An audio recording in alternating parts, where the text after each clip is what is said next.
Hello दोस्तों, तो आप लोग का स्वागत है दोस्तों 6x क्रिएटर में।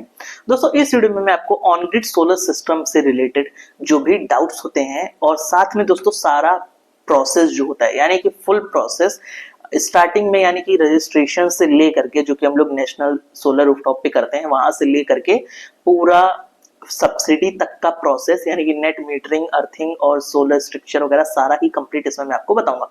दोस्तों पहले हम लोग जान लेते हैं ऑन ग्रिड होता क्या है। दोस्तों ऑन ग्रिड में बहुत लोग को ये लगता है कि इसमें आप एसी चला सकते हैं कि नहीं चला सकते हैं, टीवी चलेगी कि नहीं चलेगी, या 2 एसी चलेगा या नहीं चलेगा।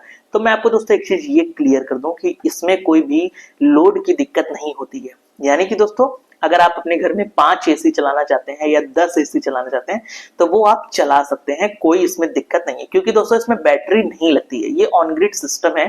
इसमें क्या होता है दोस्तों, आपकी जो सप्लाई है जैसे पहले थी सेम टू सेम वैसे ही चल रही है। लेकिन जब आप सोलर सिस्टम लगवा लेते हैं तो उसमें क्या होता है दोस्तों कि वो सप्लाई जो है आपकी नॉर्मल घर में जैसे आती है वैसे ही आती है। लेकिन सोलर जब आप लगवा लेते हैं तो बस इतना अंतर हो जाता है, यानी कि जो डिफरेंस वो ये आ जाता है कि पहले आप जो है अगर आपने सपोज करिए 1000 यूनिट यूज किया तो अभी भी आप 1000 यूनिट ही यूज करेंगे। लेकिन अब इस कंडीशन में जब आपके यहाँ सोलर लग जाता है तो उसमें क्या होता है दोस्तों, जैसे कि 1 किलोवाट अगर आपने लगाया तो 150 यूनिट वो बिजली बनाता है, यानी कि वो 150 यूनिट का जनरेशन करता है।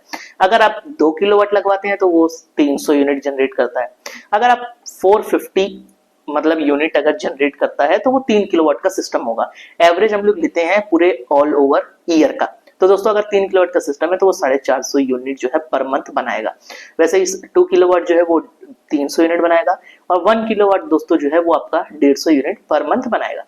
अब दोस्तों सपोज करिए आपने 1000 यूनिट तो लिया, जैसे आप पहले यूज कर रहे थे वैसे ही आपने अभी भी यूज किया, तो जो सप्लाई है वो आपकी नॉर्मल है, यानी कि आपने 1000 पहले भी यूज किया था, अभी भी आप वैसे ही 1000 यूज करेंगे। लेकिन अब इतना अंतर आ गया कि जो सोलर आपका जितने किलोवाट का होगा वो जितनी यूनिट बनाएगा, सपोज करिए आपका 3 किलोवाट का है तो उसने 450 यूनिट बनाया, तो अब आपके क्या हो जाएगा, जो आपका बिल आएगा उसमें क्या होगा कि 1000 में से 450 माइनस हो जाएंगे। तो दोस्तों इस कंडीशन में क्या होगा कि आपका जो बिल आएगा वो सिर्फ 550 यूनिट ही आएंगे। तो क्या हुआ दोस्तों कि लमसम आपके 50% जो बिल है वो सेफ हो गया। तो इसीलिए सोलर सिस्टम लगवाया जाता है। और बहुत लोग दोस्तों अपने जो यूनिट है, जैसे कि अगर आपके घर में सपोज करिए 300 यूनिट बिल आ रहा है तो आप 2 किलोवाट का अगर सोलर सिस्टम लगाते हैं तो उस केस में क्या होता है कि आपकी पूरी यूनिट जो है वो जीरो हो जाती है, यानी कि आपका जो बिल आएगा वो पूरा जीरो हो जाता है।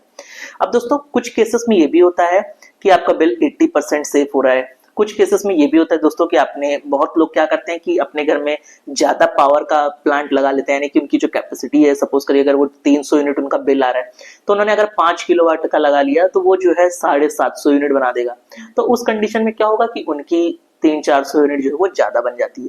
तो ऐसे कंडीशन में आपका बिल जो है वो आता ही नहीं है और जो यूनिट रहती है, बहुत लोग के मन में ये ख्याल आता है कि जो यूनिट बच गई वो क्या होगा, तो दोस्तों वो अगले मंथ के लिए एड ऑन हो जाती है। मैं यूपी का बता रहा हूँ, अदर स्टेट का मुझे उतना कोई जानकारी नहीं है, मैं अपने यूपी का बता रहा हूँ आपको कि अगर आप यहाँ पे होता है तो नेक्स्ट मंथ में वो यूनिट जो है वो आगे चली जाती है। अब दोस्तों जो जो दूसरा दोस्तों सबके मन में एक क्वेश्चन होता है कि ये लाइट चली गई तो वर्क करेगा कि नहीं करेगा। दोस्तों बहुत लोग ये कहते हैं अब आपके यहाँ सोलर सिस्टम लग गया, अब लाइट चली जाएगी तो फिर आपके घर में तो लाइट रहेगी, अब तो तुम्हारे यहाँ सोलर लग गया। तो दोस्तों ऐसा कुछ नहीं होता है। लाइट जब चली जाएगी तो ये सोलर वैसे ही बंद हो जाएगा, क्योंकि मैंने आपको ऑलरेडी बताया कि आपकी जो घर की सप्लाई थी वो जैसे पहले चल रही थी वैसे ही अभी भी चल रही है। तो इस कंडीशन में आपको ये ध्यान रखना है कि अगर आपके यहाँ इन्वर्टर नहीं है तो इन्वर्टर अगर नहीं है तो आपका घर जो है दोस्तों वो मतलब लाइट वगैरह सब चली जाएगी, और इन्वर्टर रहेगा तो सप्लाई आपकी रहेगी, यानी कि अगर आपके घर में जैसे इन्वर्टर था वैसे ही रहेगा, कोई दिक्कत इसमें फिर नहीं आएगी। दोस्तों जो सोलर सिस्टम है वो जब लाइट चली जाएगी तो सोलर सिस्टम जो है वो बंद हो जाता है। तो ये चीज आप लोग को ध्यान देना है कि अगर आपने ऑन ग्रिड लगाया, अगर सपोज करिए आपके घर में ज्यादा लाइट कट रही है, यानी कि अगर आपका जो एरिया है दोस्तों वहां पे ज्यादा लाइटें कट रही है तो सोलर सिस्टम उतनी देर बंद रहेगा तो यूनिट जो जनरेशन है वो उतनी नहीं मिलेगी। बहुत लोगों के मन में ये भी डाउट रहता है कि अगर ऑन ग्रिड से सप्लाई नहीं आ रही है तो क्या यूनिट जो बन रही है वो आपको मिलेगी। तो ये क्लियरली आप लोग को दोस्तों पता नहीं, क्योंकि जब लाइट नहीं रहेगी तो जो घर के बाहर नेट मीटर लगता है जो पूरा ही इसका हिसाब किताब करता है, यानी कि आपने कितनी इंपोर्ट की कितनी एक्सपोर्ट की वो सब काम मीटर का रहता है। तो तो नेट मीटरिंग उसको दोस्तों कहते हैं। अब अगर मीटर बंद हो जाएगा तो वो ये नहीं काउंट कर पाएगा कि आपने कितनी यूनिट ली और कितनी यूनिट दी, तो इस वजह से दोस्तों ये बंद हो जाएगा। और दोस्तों जो सोलर इन्वर्टर होता है ऑन ग्रिड वाला, वो भी जो है ऑफ हो जाता है, तो इस वजह से जो है ऑन ग्रिड सिस्टम जो है उस समय काम नहीं करेगा। अब दोस्तों बहुत लोग के मन में ये ख्याल रहता है कि ठंडी में काम करेगा या नहीं करेगा, बारिश हो रही है तब सोलर सिस्टम काम करते हैं नहीं करते हैं। तो मैं आपको ये चीज बता देता हूँ, बारिश हो या ठंडी हो, अगर कोल्ड है या वेदर खराब है, उस कंडीशन में भी सोलर सिस्टम यूनिट जनरेट करता रहता है। बट कंडीशंस जैसे बहुत ही कम सनलाइट है, तो जब सनलाइट बहुत कम रहेगी तो उस कंडीशन में वो बहुत ही कम यूनिट बनाता है। तो इतना डिफरेंस होता है, यानी कि अगर मौसम खराब है तो भी सोलर सिस्टम जो है वो यूनिट जनरेट करेगा। तो आप लोग को जिनके मन में अगर ये ख्याल आता है कि अगर मौसम खराब है तो सोलर सिस्टम एनर्जी नहीं बना रहा है, तो ये दोस्तों आप लोग की एक फॉल्ट है, या आप लोग को पूरा प्रॉपर इन्फॉर्मेशन नहीं है। क्योंकि ऐसा होता है कि सोलर सिस्टम एनर्जी जो है वो जनरेट करता रहता है। दोस्तों अब बहुत लोग के मन में ख्याल आता है कि इसकी मेंटेनेंस कितनी होती है, मेंटेनेंस में क्या कॉस्ट लगता है। तो दोस्तों मेंटेनेंस इसमें बिल्कुल भी नहीं है, या आप कह सकते हैं बहुत ही कम है, क्योंकि इसमें कोई खराब होने वाला चीज ही नहीं है। दोस्तों पूरा सिस्टम जो है वो एक स्ट्रक्चर पे खड़ा हो जाता है, उसके बाद में दोस्तों ऑन ग्रिड इन्वर्टर जो है वो लग जाता है, और इसमें बहुत ही लो मेंटेनेंस है। तो दोस्तों अगर जिनके मन में ख्याल है कि मेंटेनेंस लगता है कि नहीं, तो इसमें मेंटेनेंस नहीं है, क्योंकि ये ऑन ग्रिड सिस्टम नहीं है। और दोस्तों बहुत लोग मन में ये ख्याल आता है कि आपके घर में कौन सा सोलर सिस्टम आपको लगवाना चाहिए, ऑफ ग्रिड लगवाना चाहिए, बैटरी वाला या ऑन ग्रिड। तो ऑन ग्रिड वाला दोस्तों उन लोग को लगाना चाहिए जिनके यहाँ पावर सप्लाई काफी देर तक रहती है, यानी कि जो अर्बन एरिया है, जैसे कि शहर है, सिटी है, वहां पे आप लोग को ऑन ग्रिड लगवाना चाहिए। अगर आप कहीं विलेज में रह रहे हैं, किसी गाँव ऐसी एरिया में रह रहे हैं जहाँ पे लाइट जो है बहुत कटती है, तो वहां पे आपको बैटरी वाला सिस्टम लगवाना चाहिए। दोस्तों बहुत लोग मन में ख्याल आता है कि सब्सिडी कितनी आती है और कितनी नहीं मिलती है। दोस्तों मैं आपको बताता हूँ, यूपी में जो है सब्सिडी आपको 1,08,000 मिलती है 3 किलोवाट पे, और 1 किलोवाट पे आपको 60,000 मिलती है, 2 किलोवाट पे 90,000 मिलती है, दोनों स्टेट और सेंट्रल मिला के। सेंट्रल सब्सिडी दोस्तों 78,000 मिलती है 3 किलोवाट पर, और स्टेट की सब्सिडी 30,000 मिलती है मतलब 3 किलोवाट पर। तो दोस्तों ये सब्सिडी का रेट हो गया जो मैंने आपको बता दिया, ऑलरेडी इसमें मिलता है। अब दोस्तों एक और जो डाउट सबके मन में रहता है वो ये रहता है कि जो इन्वर्टर लगता है सोलर का, ऑन ग्रिड जो इन्वर्टर होता है, वो उसमें बैटरी लगती है नहीं लगती है। तो मैंने वो भी आप लोग को बताया कि उसमें भी कोई बैटरी वगैरह नहीं लगती है। वो एक नॉर्मल इन्वर्टर, उसको इन्वर्टर तो कहते हैं, लेकिन उसका ये काम होता है कि वो डीसी जो करंट है, यानी कि जो सोलर पैनल की जो डीसी करंट होती है उसको वो एसी में कन्वर्ट करता है। क्योंकि बहुत लोग को जैसे हम लोग बताते हैं कि इन्वर्टर लग रहा है, अभी सोलर इन्वर्टर लग रहा है, तो बहुत लोगों के मन में ये ख्याल रहता है कि बैटरी भी लग रही है या इन्वर्टर है, तो मतलब वो इन्वर्टर जैसे घर का इन्वर्टर है वैसा इन्वर्टर है। तो ये वो वाला इन्वर्टर नहीं होता है, ये सिंपली क्या करता है, आपकी जो डीसी करंट होती है उसको एसी करंट में कन्वर्ट कर देता है।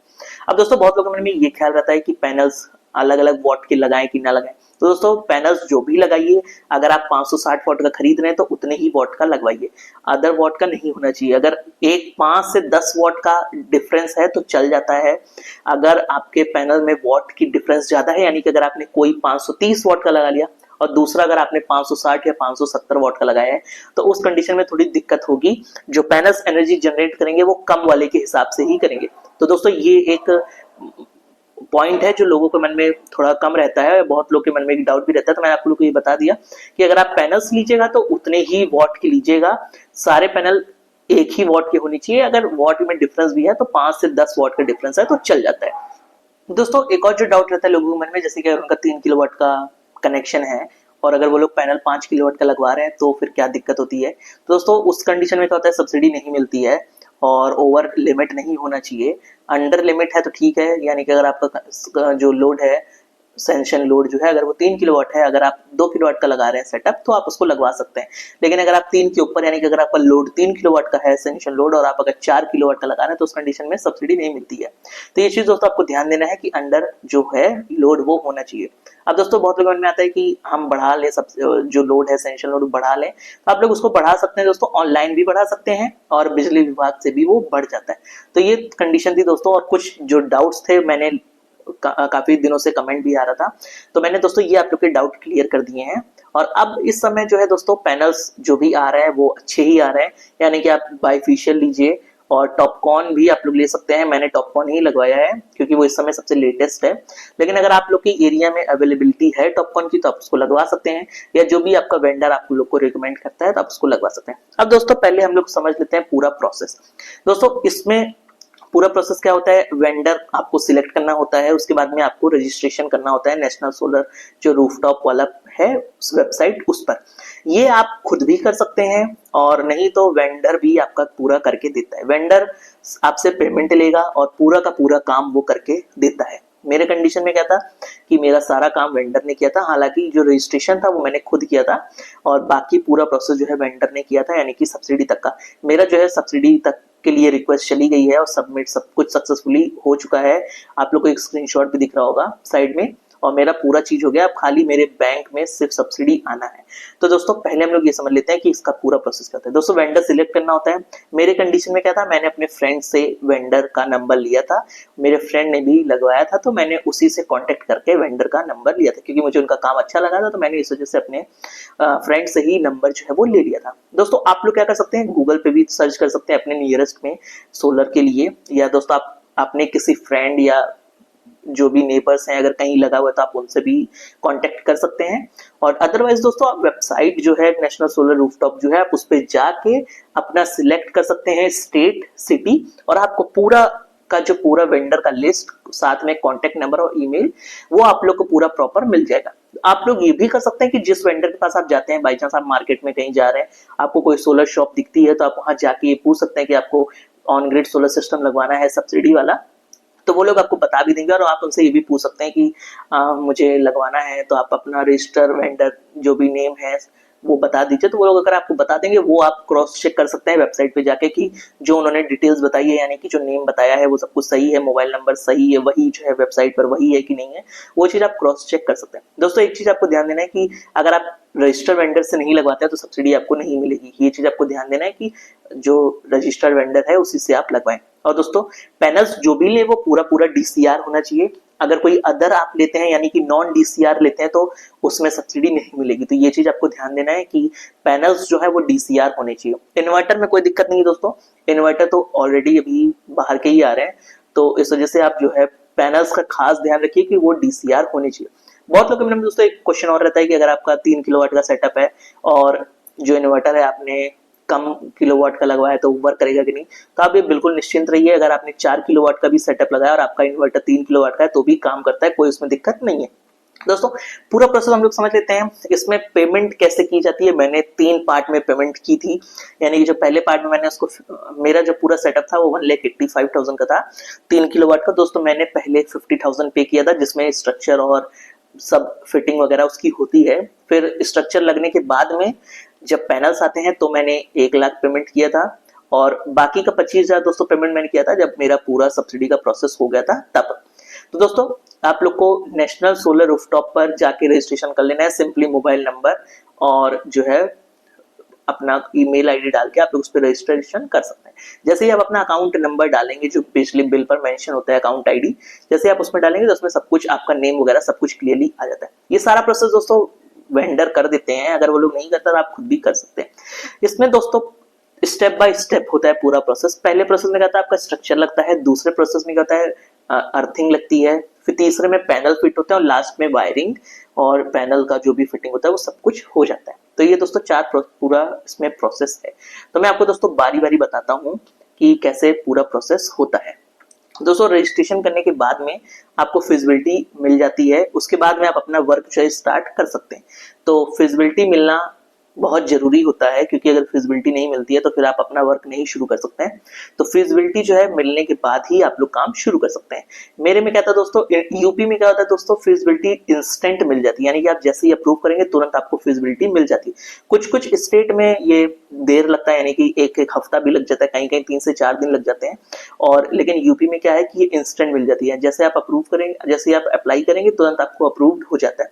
तो उसके बाद आप पूरा का पूरा वर्क कर सकते हैं। फिर इसमें क्या होता है दोस्तों, इंस्पेक्शन भी होता है सोलर का, और साथ में जो पूरी डिटेल होती है, यानी कि आपने कितने वॉट का पैनल है उसका पूरा सीरियल नंबर सब कुछ जो है ऑनलाइन अपडेट किया जाता है वेबसाइट पर, और ये सारा काम वेंडर कर देते हैं। तो आप लोग को बिल्कुल भी डरने की कोई बात नहीं है दोस्तों। बहुत लोगों में ये भी ख्याल आता है अर्थिंग के बारे में। तो अर्थिंग भी आप अगर आपके घर की नहीं हुई है तो आप इसमें घर की भी अर्थिंग करवा सकते हैं। हालांकि इसमें सब कुछ इंक्लूड होता है, अर्थिंग भी इसी सिस्टम में इंक्लूड होता है। और आप घर की अगर अर्थिंग कराना चाहते हैं आप उसमें घर की अर्थिंग भी करवा सकते हैं। तो दोस्तों अब मैं आपको पूरा प्रोसेस दिखाऊंगा कैसे मेरा पूरा प्रोसेस हुआ था। तो दोस्तों सारा ही मटेरियल जो है वो आ जाता है घर पे, और आप देख सकते हैं कि अब कटिंग हो रही है और साइज वाइज जो है नापने के बाद में कटिंग कर ली जाती है। फिर दोस्तों फास्टनर की मदद से उसको टाइट कर दिया जाता है। यहाँ पे आप देख सकते हैं चारों ही लेग जो है उसको जाम किया जा रहा है और इसमें कंक्रीट का काम होता है। उसके बाद में दोस्तों पैनल्स जो है वो आ जाते हैं। पैनल का भी पेमेंट बीच में हो जाता है, उसके बाद में पैनल आ जाते हैं। कंक्रीट को दोस्तों आपको जो है अगर धूप ज्यादा है तो आपको उसमें सुबह शाम पानी से अच्छे से उसको जाम कर देना है, क्योंकि इसमें भी मसाला होता है। और ये चीज ध्यान दें दोस्तों कि कंक्रीट करते समय मसाले अच्छे रहें, सीमेंट का अच्छा जो सीमेंट है वो अच्छी वाली आप यूज करिए। फिर दोस्तों फाइनली जो है इसको टाइट कर दिया जाता है। और पूरा स्ट्रक्चर दोस्तों कहीं पे भी वेल्डिंग नहीं हुई है, तो आपको ये ध्यान देना है कि कहीं पे भी वेल्डिंग नहीं होनी चाहिए। और फाइनली आप देख सकते हैं पूरा पैनल जो है वो टाइट कर दिया गया है। अब दोस्तों अर्थिंग की बारी आती है। अर्थिंग में क्या होता है, आप बीच में जो कॉपर की रॉड देख रहे हैं वो मैंने अपने घर के लिए करवाई है, और अगल बगल जो जीआई की रॉड है उसमें से एक जो है वो स्ट्रक्चर की है अर्थिंग पे, और दूसरी जो है वो सोलर इन्वर्टर के लिए है। अर्थिंग से दोस्तों जो करंट है वो नहीं लगता है। और अब दोस्तों फाइनली जो होल है उसको कर लिया जाता है, यानी कि जो मिट्टी है उसमें आपको होल करना पड़ता है, और ये जो होल है उसको 1-1 मीटर पर किया गया है। सारा का सारा प्रोसेस जो है वो दोस्तों वेंडर ही करके देता है। तो अर्थिंग आप देख सकते हैं दोस्तों, फाइनली जब होल हो जाता है फिर ये जो रॉड है, यानी कि ये लगभग 7 से 8 फीट की रॉड है, इसको अंदर डाल दिया जाता है। और दोस्तों ये जो आपका टॉप हिस्सा देख रहे हैं, जो मैं आपको एक और दिखाता हूँ, और ये जो आप देख रहे हैं इसी में फाइनली जो है वो वायर जो है उसको ले आकर इसमें टाइट कर दिया जाता है। तो ये देख सकते हैं तीनों ही रॉड यहाँ पे पड़ी हुई है और 1-1 मीटर का इनमें गैप है। अब दोस्तों ये जो है वो अर्थिंग एनहेंसिंग कंपाउंड है। मैं आपको एक बार और बता देता हूँ, इसमें क्या होता है कि इससे अर्थिंग जो है वो ज्यादा मिलती है। इसको पानी में मिक्स करके सारे ही जो होल हुए थे उस पे डाल देना चाहिए, या मतलब डाल दिया जाता है। आप देख सकते हैं कि इसको अच्छे से उसमें डाल दिया जा रहा है ताकि अर्थिंग जो है वो ज्यादा मिलती है। दोस्तों नेक्स्ट स्टेप हो जाता है वायरिंग का। तो वायर जो है वो ऊपर से ले आए जाते हैं, और यहाँ पे आप देख सकते हैं ये जो 2 वायर आपको दिख रहे हैं दोस्तों, एक जो है वो सोलर इन्वर्टर का है और जो दूसरा वायर है वो स्ट्रक्चर का है। इसमें दोस्तों एरे यानी कि जो लाइटनिंग एरेस्टर होता है, एलए जिसको कहते हैं, वो स्ट्रक्चर के ऊपर लगा हुआ है। अभी मैं आपको उसको भी दिखाता हूँ। और यहाँ पे आप देख सकते हैं फाइनली फिट करने के बाद में वायर को अच्छे से उसी रॉड में जो है वो टाइट कर देते हैं नट बोल्ट की मदद से। और आप यहाँ पे देख सकते हैं एलए लग रहा है, जिसको हम लोग लाइटनिंग एरेस्टर भी कहते हैं। और ये क्या होता है, आपके पैनल्स को जो है वो सेफ रखता है। दोस्तों यहाँ पे अब इन्वर्टर आ चुका है, और ये मैंने पॉलीकैब का इन्वर्टर लिया जो कि 3.6 किलोवाट का है। एमआरपी आप देख सकते हैं इसमें 37490 की इसमें एमआरपी है। और पूरा का पूरा सेटअप जो है वो 1,85,000 में, यानी कि 1,85,000 में मुझे पूरा सेटअप मिला था, जिसमें वायरिंग, वायर का कॉस्ट, सारा ही कॉस्ट जो है वो वेंडर आपको मतलब इंक्लूडेड रहती है, सब कुछ वेंडर करके देता है। यहाँ पे दोस्तों मेरा भी इन्वर्टर फिट हो रहा है, और आप दोस्तों इन्वर्टर को वेंटिलेशन में लगवाइए और जहाँ पे अच्छे से उसको हवा मिल सके, वरना इसमें फायर वगैरह भी पकड़ता है। तो ये चीज आप लोग को ध्यान देना है। दोस्तों इन्वर्टर वैसे वही लीजिएगा जिसमें आप ऑनलाइन सब कुछ चेक कर सकते हैं, यानी कि ऑनलाइन मॉनिटरिंग होनी चाहिए। अब यहाँ पे दोस्तों वायरिंग हो रही है। सोलर में बेसिकली 2-3 कंपोनेंट आपको यहाँ मिलेगा। एक इन्वर्टर होता है, एसी बॉक्स और डीसी बॉक्स रहता है। 3 वायरिंग होती है टोटली दोस्तों, 3 वायरिंग इसमें यूज होती है, जिसमें से एक हो गया आपका अर्थिंग, जो सेकंड होती है वो होती है एसी वायरिंग, यानी कि जो एसी वायरिंग अब यहाँ पे जो आप देख सकते हैं वो एसी वायरिंग है, और ये जो है हमारे मेन सप्लाई पे जाती है। यहाँ पे आप देख सकते हैं ये मेन सप्लाई यानी कि एमसीबी में इसको लेके गए हैं। यहाँ से जो भी एनर्जी सोलर पैनल बनाएगा वो सारी एनर्जी जो है वो ट्रांसफर होती रहेगी, और नेट मीटर उसको काउंट करता रहेगा कि कितनी एनर्जी उसने दी है। यहाँ पे दोस्तों अब वायरिंग हो रही है, ये एसी वायरिंग, ये डीसी वायर अब जाएगा। डीसी वायर दोस्तों पैनल से इन्वर्टर तक आता है, और फिर इन्वर्टर से वो कन्वर्ट होके फिर एसी वायरिंग जो है वो जाती है। अब यहाँ पे हमारा डीसी बॉक्स और एसी बॉक्स जो है वो लग रहा है। आप देख सकते हैं दोस्तों अभी यहाँ पे डीसी बॉक्स लगा है, और दोनों ही अगर पास पास भी आप रख सकते हैं, और नहीं तो आप एक इन्वर्टर के लेफ्ट साइड में और एक इन्वर्टर के राइट साइड में भी फिट कर सकते हैं। आपको जैसे सुटेबल लगे आप लोग वैसे करवा सकते हैं। फिलहाल मेरे वेंडर ने दोनों को पास पास ही रख दिया था। फिर फाइनली दोस्तों सब कुछ चेक कर लेते हैं। अच्छे से चेक करने के बाद में फिर वायरिंग हो जाती है। और अब आप देख सकते हैं यहाँ पे मैं आपको दिखा रहा हूँ कि ऊपर सोलर पैनल लगा है और नीचे जो है हमारा, अब ऊपर दोस्तों सब लोग फिर चले जाते हैं जहाँ पे फिर वायरिंग जो है वो शुरू हो जाती है। और सोलर पैनल को भी ऐसे जोड़ा जाता है जैसे प्लस और माइनस रहते हैं, सेम उसी कंडीशन में सोलर पैनल्स को भी आपस में जोड़ दिया जाता है। यहाँ पे आप देख सकते हैं बैक साइड से सोलर पैनल्स, और मैं आपको दिखाता रहा हूँ, ये 560 वाट का मेरा पैनल है, यहाँ पे आप देख सकते हैं। और ये अडानी का पैनल है जो कि टॉपकॉन है, बाईफेशियल है। अब यहाँ पे आप दोस्तों देख सकते हैं पूरी वायरिंग की जा रही है, और ये हमारी मेन सप्लाई में जो एसी वायरिंग है उसको यहाँ पे जोड़ दिया गया है, क्योंकि होता क्या है इसी से सप्लाई जो है वो नीचे जाती है। फाइनली दोस्तों सब कुछ हो जाता है ओके, फिर मैं इसको नॉब ऑन कर देता हूँ, क्योंकि नेट मीटर होने के बाद में तभी मैंने इसको नॉब को ऑन किया था, और मैंने इसको पूजा वगैरह करके अच्छे से ऑन कर दिया है। अब आप देख सकते हैं इन्वर्टर में भी यहाँ पे स्टार्टिंग हो रहा है, और स्टार्टिंग में थोड़ा ये टाइम लेता है, यानी कि 90 सेकंड का ये टाइम लेता है, पॉलीकैप का है। और यहाँ पे आप देख सकते हैं दोस्तों ये एसी बॉक्स है हमारा, और बगल में ही डीसी बॉक्स है। अभी स्टार्टिंग है 2 सेकंड 1 सेकंड, और आप इसमें देख सकते हैं दोस्तों इसमें कोई बटन नहीं है, ये अपने आप फ्लक्चुएट होकर के सब कुछ बताता है कितना करंट आ रहा है, कितना वोल्टेज है। और ये फाइनली आप देख सकते हैं मेरा पूरा का पूरा जो पैनल है वो रेडी है, और यहाँ पे पूरा का पूरा जो, तो दोस्तों मैं होप करता हूँ आपको सारा ही जो भी डिटेल है पूरा समझ में आ गया होगा, पूरा प्रोसेस। और दोस्तों इसमें डॉक्यूमेंट्स जो लगते हैं वो मैंने आपको ऑलरेडी बता दिए हैं, और डॉक्यूमेंट्स सारा ही आपको अच्छे से देना है और सब कुछ चेक कर लेना है, डॉक्यूमेंट्स कोई भी मिसमैच नहीं होना चाहिए दोस्तों। फिर इस वीडियो में इतना ही, फिर हम लोग मिलते हैं नेक्स्ट वीडियो में। अगर दोस्तों आपके मन में कोई भी डाउट होगा तो आप लोग मुझे कमेंट कर सकते हैं। तो फिलहाल दोस्तों इस वीडियो में इतना ही, फिर हम लोग मिलते हैं नेक्स्ट वीडियो में।